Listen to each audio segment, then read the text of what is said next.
Social മീഡിയയിൽ സജീവമായ താരങ്ങളാണ് നിഹാൽ പിള്ളയും പ്രിയ മോഹനും. ഒരു ഹാപ്പി ഫാമിലി എന്ന ഇവരുടെ യൂട്യൂബ് ചാനലിലൂടെ പുറത്തുവിടുന്ന വിശേഷങ്ങളെല്ലാം പെട്ടെന്ന് തന്നെ വൈറലായി മാറാറുണ്ട്. മുംബൈ പോലീസ് എന്ന ചിത്രത്തിലെ വേഷത്തിലൂടെ ശ്രദ്ധ നേടിയ താരമാണ് നിഹാൽ. അഭിനയത്തിലും മോഡലിംഗിലും സജീവമായിരുന്ന താരം ഇപ്പോൾ ബിസിനസ്സിലാണ് കൂടുതൽ ശ്രദ്ധ കേന്ദ്രീകരിച്ചിരിക്കുന്നത്.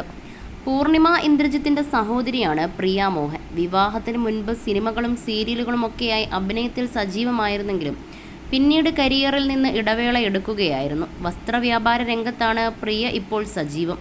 പ്രിയയെ ബാധിച്ച അപൂർവ രോഗത്തെക്കുറിച്ച് പറഞ്ഞാണ് ഇരുവരുടെയും പുതിയ വ്ളോഗ്. കണ്ണു നിറഞ്ഞാണ് പ്രിയ തൻ്റെ രോഗാവസ്ഥയെക്കുറിച്ച് സംസാരിച്ചത്. ഫൈബ്രോമോയാൾജിയ എന്ന അസുഖമാണ് പ്രിയയെ ബാധിച്ചിരിക്കുന്നത്. ചലനശേഷിയിൽ കാര്യമായി കുറവ് വരികയും ദൈനംദിന കാര്യങ്ങൾ പോലും ചെയ്യാൻ പറ്റാതെ വരികയും ചെയ്യുന്ന അവസ്ഥയാണിത്. ക്ഷീണം, വേദന, ഉറക്കമില്ലായ്മ, ഡിപ്രഷൻ തുടങ്ങിയ അവസ്ഥകളെല്ലാം ഇതിനോടനുബന്ധിച്ചുണ്ടായെന്നും പ്രിയ പറയുന്നു. എൻ്റെ കുഞ്ഞിന് ഭക്ഷണം വാരിക്കൊടുക്കാൻ പോലും കൈ പൊങ്ങാത്ത അവസ്ഥ. അവനെ എടുക്കാൻ പറ്റുന്നില്ല. ഒരൽപ്പം പൊക്കമുള്ള വാഹനത്തിലേക്ക് പോലും കാലെടുത്ത് വെച്ച് കയറാൻ പറ്റില്ല. കട്ടിലിൽ നിന്നും എഴുന്നേൽക്കണമെങ്കിൽ ഒന്ന് പുറം ചൊറിയാൻ പോലും പരസഹായം വേണം. ഒരു പ്ലേറ്റോ ഗ്ലാസോ പോലും കൈകൊണ്ടെടുക്കാൻ പറ്റുന്നില്ല. എന്തിനിങ്ങനെ ജീവിച്ചിരിക്കുന്നുവെന്ന് തന്നെ പലതവണ എനിക്ക് തോന്നി. ഇതിനു പുറമെ കടുത്ത വിഷാദവും ഉറക്കമില്ലായ്മയും. രാവിലെ 6 മണിവരേക്ക് ഉറങ്ങാതെ ഇരുന്നിട്ടുണ്ട്, പ്രിയ പറയുന്നു.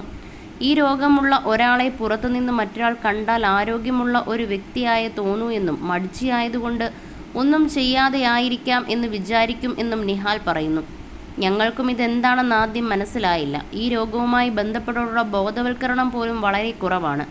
ചില ഡോക്ടർമാർ പോലും രോഗം കണ്ടുപിടിക്കാതെ സ്ട്രെസ് കൊണ്ടുണ്ടാകുന്ന അവസ്ഥയാണെന്ന് പറഞ്ഞാണ് ഇത്തരം രോഗികളെ ചികിത്സിക്കാറ്.